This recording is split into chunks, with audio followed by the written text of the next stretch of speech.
আসসালামু আলাইকুম সুপ্রিয় শিক্ষার্থীরা, ধারাবাহিক নতুন একটি ক্লাসে তোমাদের স্বাগত। আজকে আমাদের যে টপিকটি নিয়ে ক্লাস হবে সেটি হলো ত্রয়োদশ জাতীয় সংসদ নির্বাচন ও চতুর্থ গণভোট 2026।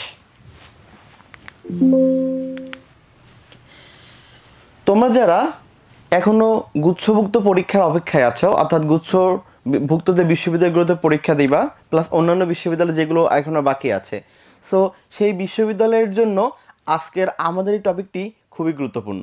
এখান থেকে দু থেকে একটি কোশ্চেন আসার সম্ভাবনা অনেক বেশি। সো আমরা এই জন্য সবাই মনোযোগী হব এবং এই যে জাতীয় সংসদ নির্বাচন 13তম এবং চতুর্থ গণভোট 2026 এই বিষয়টি একটু ভালো করে আমরা দেখব। শুরুতে আমরা দেখি যে 13তম জাতীয় সংসদ নির্বাচন অনুষ্ঠিত হয়েছে কত তারিখে।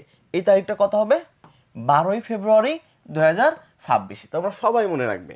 এরপরের পয়েন্টে আমরা দেখব যে 13তম জাতীয় সংসদ নির্বাচনে 299টি আসনে নির্বাচন অনুষ্ঠিত হয়েছে। এখন তোমাদের প্রশ্ন আসতে পারে যে 299টি আসন কেন? কারণ বাংলাদেশে তো 300টি আসন। এর কারণ হলো নির্বাচনের তফসিল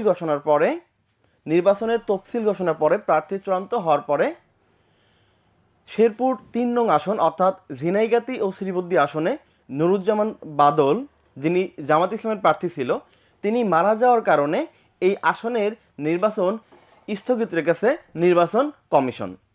ঠিক আছে, এজন্য এবার নির্বাচনে 300টি আসন না হয়ে একটি আসন কম হয়ে 299টি আসনে নির্বাচন অনুষ্ঠিত হয়েছে। যদি তোমাদের পরীক্ষায় প্রশ্ন আসে যে কোন আসনে পরীক্ষায় হয়নি, তোমরা তখন উত্তর করবা শেরপুর 3 আসন, শেরপুর 3। ওকে, এর পরবর্তী পয়েন্টে আমরা দেখব 13তম জাতীয় সংসদ নির্বাচনে 51টি রাজনৈতিক দল অংশগ্রহণ করেছে। এরপর আমরা দেখব ত্রয়োদশ জাতীয় সংসদ নির্বাচন ও গণভোটে মোট ভোটার 12,77,11,793 জন, নির্বাচনের মোট প্রার্থী 2028 জন। এর পরবর্তীতে আমরা যে তথ্যটি দেখব সেটি হলো নির্বাচন কমিশনের, অর্থাৎ যেটির আমাদের সংক্ষিপ্ত রূপ আমরা সবাই জানি ইসি, ইলেকশন কমিশন। সবাই এটা একটু মনে রাখবা, ইলেকশন কমিশন। তথ্য অনুযায়ী মোট ভোটারের মধ্যে পুরুষ 6,28,25,361 জন এবং নারী 6,28,85,200 জন। তৃতীয় লিঙ্গের ভোটার সংখ্যা 1,232 জন। এবং যে প্রশ্নটি আমাদের কাছে সবচেয়ে গুরুত্বপূর্ণ সেটি হলো এই যে 13তম জাতীয় সংসদ নির্বাচন ও গণভোটের আলাদা দুইটা ব্যালটের রং দুইটা আলাদা ছিল। এর মধ্যে জাতীয় নির্বাচনে ব্যালটের রং কি হবে? সাদা। ব্যালটের রং কি? সাদা। এবং চতুর্থ গণভোটের ব্যালটের রং গোলাপি। এখন দেখো, এখানে একটা কথা আছে চতুর্থ গণভোট। তাহলে এর পূর্বে কিন্তু আরও 3টি গণভোট অনুষ্ঠিত হয়েছিল। প্রথমটি অনুষ্ঠিত হয়েছিল প্রেসিডেন্ট জিয়াউর রহমানের সময়ে, দ্বিতীয়টি হয়েছিল এরশাদ সরকারের শাসনামলে এবং তৃতীয়টি হয়েছিল বেগম খালেদা জিয়ার শাসনামলে এবং চতুর্থটি হয়েছে অন্তর্বর্তীকালীন সরকারের আমলে, অর্থাৎ ডক্টর মোহাম্মদ ইউনূসের অন্তর্বর্তীকালীন সরকারের অধীনে। এরপরে আমরা দেখব যে জাতীয় সংসদ নির্বাচনের এই যে গুরুত্বপূর্ণ একটি শব্দ ছিল আরপিও। অনেক ক্ষেত্রে আমরা এই আরপিওটা বুঝি না, এটা না বোঝার কারণে আমাদের অনেক সমস্যা আমরা অনুভব করি। সো আজকে আমরা দেখব যে আসলে আরপিওটা কি। আরপিও বা representation of the people's order, 1972 সালে এটা মূলত গণপ্রতিনিধিত্ব আদেশ। এই আরপিও বলতে বোঝায় যে বাংলাদেশে জাতীয় সংসদ নির্বাচন পরিচালনার মূল আইন, যেটি রচিত হয়েছিল 1972 সালে, যা 1972 সালে জারি করা হয়। এটি নির্বাচন কমিশনকে অবাধ, নিরপেক্ষ ও সুষ্ঠু নির্বাচনের জন্য আইনি কাঠামো, প্রার্থীর যোগ্যতা অযোগ্যতা, নির্বাচনী ব্যয় এবং নির্বাচনী নিয়মাবলী নির্ধারণ করে। অর্থাৎ তোমাদের যখন প্রশ্ন এইভাবে আসবে যে আরপিও কি, তখন অপশন অনেকগুলো থাকবে, তখন তোমাকে উত্তর দিতে হবে যে নির্বাচন সংক্রান্ত বিধিবিধান সম্বলিত যে আইন সেটি কি? আরপিও। আর এই আরপিওর পূর্ণরূপটা কি? Representation of the people order, যেটি কত সালে জারি করা হয়েছিল? 1972 সালে। আশা করি তোমাদের বিষয়টি সম্পূর্ণ ক্লিয়ার হয়েছে। এরপর আমরা দেখব যে আসলে এই নির্বাচন এবং গণভোটের যে ফলাফলটি। 13তম জাতীয় সংসদ নির্বাচনে সর্বমোট ভোট পড়েছে 59.44%, এবং গণভোটে ভোট পড়েছে 60.26%। এখানে তো আমাদের প্রশ্ন আসতে পারে যে নির্বাচনে কেন একটু কম আর গণভোটে কেন বেশি। এটা হতেই পারে কোনো, যেহেতু আলাদা দুইটা ব্যালট পেপার ছিল, কোনো একজন ভোটার সে জাতীয় নির্বাচনে ভোট না দিয়ে সে কিন্তু গণভোটে অবশ্যই ভোট দিতে পারে। অথবা এটাও হতে পারে যে জাতীয় ব্যালট পেপারে যেটা ভোট দিয়েছে ওটা কোনো কারণে ক্যান্সেল হয়েছে বা সেটা কি হয় নাই, ভোট হিসেবে অন্তর্ভুক্ত হয়নি, কিন্তু গণভোটারটা কি হয়েছে, ভোট হিসেবে কাউন্ট হয়েছে, অর্থাৎ সে সঠিকভাবে ভোট দিতে পারছে, এমনটা ঘটনা ঘটতে পারে। এই জন্য আমাদের জাতীয় নির্বাচনের ভোট থেকে গণভোটের ভোটের শতাংশটা অল্প কিছু পরিমাণ বেশি। এর মধ্যে হ্যাঁ এর পক্ষে ভোট পড়েছে, অর্থাৎ এই যে 60 টোটাল ভোট পড়েছে গণভোটে, যেখানে আমাদের দুইটা অপশন ছিল, একটা ছিল হ্যাঁ এবং একটা কি ছিল না। এই হ্যাঁ না এর মধ্যে হ্যাঁ আবার 100%-এর মধ্যে কত পড়ছে, 68.29% পড়ে হ্যাঁ জয়যুক্ত হয়েছে। এরপর আমরা দেখব প্রবাসীদের পোস্টাল ব্যালটে ভোট পড়েছে 4,95,551 জন।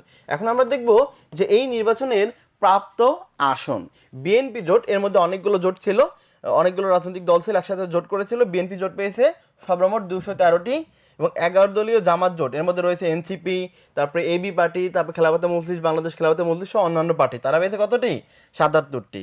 স্বতন্ত্র পেয়েছে 8টি এবং ইসলামী আন্দোলন, যেটিকে আমরা চরমনাই হিসেবে জানি, সেটি পেয়েছে কতটি, একটি।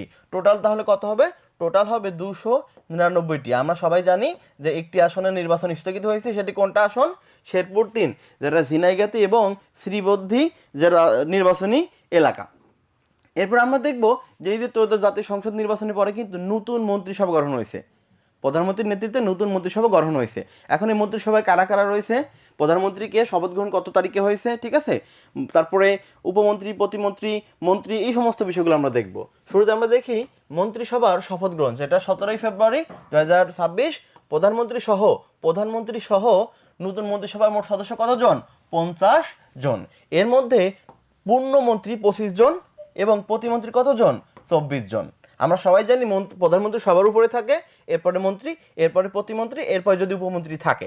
কিন্তু এই ত্রয়োদশ জাতীয় সংসদ নির্বাচনের পরে যে মন্ত্রিসভা গঠন করা হয়েছে প্রধানমন্ত্রী তারেক রহমানের নেতৃত্বে, মাননীয় প্রধানমন্ত্রী তারেক রহমানের নেতৃত্বে, তার নেতৃত্বে কোনো মন্ত্রিসভায় উপমন্ত্রী রাখা হয়নি। এখানে 25 জন পূর্ণমন্ত্রী এবং প্রতিমন্ত্রী রাখা হয়েছে কতজন, 24 জন, এবং প্রধানমন্ত্রী সহ টোটাল কতজন, 50 জন। নারী মন্ত্রীর মধ্যে আছে 1 জন, নারী প্রতিমন্ত্রী আছে 2 জন, টেকনোক্র্যাট মন্ত্রী আছে 2 জন এবং টেকনোক্র্যাট প্রতিমন্ত্রী আছে কতজন, 1 জন। এখানে তোমাদের নতুন একটি শব্দ মনে হতে পারে, সেটি হলো টেকনোক্র্যাট। আসলে টেকনোক্র্যাটটি কি, বাংলাদেশ সংবিধানের 56-2 নং অনুচ্ছেদের, বাংলাদেশ সংবিধানের 56-2 নং অনুচ্ছেদে বলা হয়েছে যে টেকনোক্র্যাট মন্ত্রী হবে মূল যে মন্ত্রিসভার 1/10, অর্থাৎ 10 ভাগের 1 ভাগ। যদি 50 জন মন্ত্রিসভায় মন্ত্রী গঠন করে, তাহলে সেখান থেকে প্রধানমন্ত্রী তার ইচ্ছা অনুযায়ী 5 জনকে টেকনোক্র্যাট মন্ত্রী হিসেবে মনোনীত করতে পারে। এখন টেকনোক্র্যাট মন্ত্রী হলো সরাসরি জনগণের ভোটে এমপি নির্বাচিত হওয়ার প্রয়োজন নেই, বিশেষ যোগ্যতায় প্রধানমন্ত্রী তাদেরকে চুজ করবে এবং চুজ করে তাদের কোনো একটা মন্ত্রিসভা প্রদান করবে। এখন এখানে একটু বুঝতে হবে যে অন্যান্য মন্ত্রীর থেকে এই টেকনোক্র্যাট মন্ত্রী কয়েকটা পার্থক্য আছে। সংসদে যখন ভোটাভুটি হয় কোনো ক্ষেত্রে, টেকনোক্র্যাট মন্ত্রী কিন্তু কোনো ভোট দিতে পারে না। কারণ কি, যেহেতু আমাদের জাতীয় সংসদটা হলো এখানে আইনসভা, অর্থাৎ আইন রচিত হয়, আর টেকনোক্র্যাট মন্ত্রীরা যেহেতু জনগণের ভোটে আসেনি, মনোনীত হয়ে এসেছে, এই জন্য তারা কি করতে পারে না, ভোট দিতে পারে না। তাহলে তোমরা ক্লিয়ার হইলা যে আসলে টেকনোক্র্যাট মন্ত্রীটা কি। টেকনোক্র্যাট মন্ত্রী হলো সরাসরি নির্বাচিত, কোনো এমপি থেকে মন্ত্রী হবে না। তারা যে সরকার গঠন করবে তার পছন্দর বিশেষ এবং কোনো দিক দিয়ে এক্সপার্টাইজ ব্যক্তিকে প্রধানমন্ত্রী তার ইচ্ছা অনুযায়ী সর্বোচ্চ কী করতে পারবে, 1/10, 10 ভাগে 1 ভাগকে এদের টেকনোক্র্যাট কোটায় মন্ত্রী হিসেবে নিয়োগ দিতে পারবেন। এরপর আমরা দেখবা যে মন্ত্রিসভার যে মন্ত্রীগণ, তারেক রহমান, মাননীয় প্রধানমন্ত্রী তারেক রহমান, তার যে দায়িত্বগুলো, প্রধানমন্ত্রী মন্ত্রিপরিষদ বিভাগের প্রধান, প্রতিরক্ষা মন্ত্রণালয়ের প্রধান, সশস্ত্র বাহিনী বিভাগ। অনেকে এই সম্পর্কে ক্লিয়ার ধারণা নাও থাকতে পারে যে বাংলাদেশে সাধারণত দেখা যায় মন্ত্রিপরিষদ শাসিত সরকার, এই সরকারে যিনি প্রধানমন্ত্রী হন তার অধীনে গুরুত্বপূর্ণ মন্ত্রণালয়গুলো থাকে। এর মধ্যে মন্ত্রিপরিষদ বিভাগ, প্রতিরক্ষা মন্ত্রণালয়, সশস্ত্র বাহিনী বিভাগ, এইগুলা। এর পরবর্তীতে আমরা দেখব মির্জা ফখরুল ইসলাম আলমগীর, তিনি স্থানীয় সরকার, পল্লী উন্নয়ন ও সমবায় মন্ত্রণালয়ের দায়িত্ব পেয়েছেন। এবার আমির খসরু মাহমুদ চৌধুরী, তিনি অর্থ মন্ত্রণালয় ও পরিকল্পনা মন্ত্রণালয়, অর্থাৎ অর্থমন্ত্রী ও পরিকল্পনা মন্ত্রী হিসেবে দায়িত্ব পেয়েছে। এরপর আমরা দেখব সালাউদ্দিন আহমেদ, যিনি স্বরাষ্ট্র মন্ত্রণালয়ের মন্ত্রী, ইকবাল হাসান মাহমুদ টুকু, যিনি বিদ্যুৎ জ্বালানি খনিজ সম্পদ মন্ত্রণালয়ের মেজর অবসরপ্রাপ্ত, হাফিজউদ্দিন আহমেদ, যিনি মুক্তিযোদ্ধা বিষয়ক মন্ত্রণালয়। এরপরে দেখব খলিলুর রহমান, টেকনোক্র্যাট থেকে আসছে। তিনি অন্তর্বর্তীকালীন সরকারের নিরাপত্তা উপদেষ্টা হিসেবে দায়িত্ব পালন করেছেন। তিনি পররাষ্ট্র মন্ত্রণালয়ের দায়িত্ব পেয়েছেন। কাজী শাহ মোহাম্মদুল হোসেন কাইকোবাদ, যিনি ধর্ম বিষয়ক মন্ত্রণালয়ের দায়িত্ব পেয়েছেন। আসাদুজ্জামান, আইন, বিচার ও সংসদ বিষয়ক মন্ত্রণালয়, যিনি অন্তর্বর্তীকালীন সরকারের অ্যাটর্নি জেনারেল হিসেবে দায়িত্ব পালন করেছিলেন। এরপরে আনম ও এহসানুল হক মিলন, যিনি শিক্ষা মন্ত্রণালয়ের প্রাথমিক গণশিক্ষা মন্ত্রণালয়ের মন্ত্রী হিসেবে দায়িত্ব পালন করেছে। আমরা দেখেছি 2005-06 সালের সময়ে এহসানুল হক মিলন কিন্তু শিক্ষা প্রতিমন্ত্রী ছিল, এবং শিক্ষা প্রতিমন্ত্রী থাকালে তিনি বেশ কিছু কার্যক্রম করে অনেক আলোচিত হয়েছিলেন। সো এবারও তিনি 13 জাতীয় সংসদ নির্বাচনে এমপি হয়ে পরবর্তীতে এহসানুল হক মিলন শিক্ষা মন্ত্রণালয়ের মন্ত্রী হিসেবে দায়িত্ব পেয়েছেন। এরপরে আমরা দেখব প্রতিমন্ত্রীগণ, অর্থাৎ মন্ত্রী পরবর্তী যে পদমর্যাদা। এরপর শ্যামা অভয় চৌধুরী, যিনি পররাষ্ট্র মন্ত্রণালয়ের প্রতিমন্ত্রী হিসেবে দায়িত্ব পেয়েছেন। এরপর আমিনুল হক, যিনি যুব ও ক্রীড়া মন্ত্রণালয়ে পেয়েছেন। এরপর আব্দুল বারী, যিনি জনপ্রশাসন মন্ত্রণালয়ের প্রতিমন্ত্রী পদ পেয়েছেন। এরপর ইশরাক হোসেন, যিনি মুক্তিযুদ্ধ বিষয়ক মন্ত্রণালয়ের প্রতিমন্ত্রী হিসেবে দায়িত্ব পালন করবেন। এরপর নুরুল হক নূর, যিনি শ্রম ও কর্মসংস্থান মন্ত্রণালয়, প্রবাসী কল্যাণ ও বৈদেশিক কর্মসংস্থান মন্ত্রণালয়ে দায়িত্ব পেয়েছেন। এরপর সর্বশেষ আমরা দেখব যে ববি হাজ্জাজ, যিনি শিক্ষা মন্ত্রণালয়, প্রাথমিক গণশিক্ষা মন্ত্রণালয়ের প্রতিমন্ত্রী হিসেবে দায়িত্ব পালন করবে। এর মাধ্যমে আমাদের সাম্প্রতিক ক্লাসটি শেষ হলো। পরবর্তীতে তোমাদের সাথে দেখা হবে আবার কোনো একটি নতুন সাম্প্রতিক ক্লাসে। আল্লাহ হাফেজ।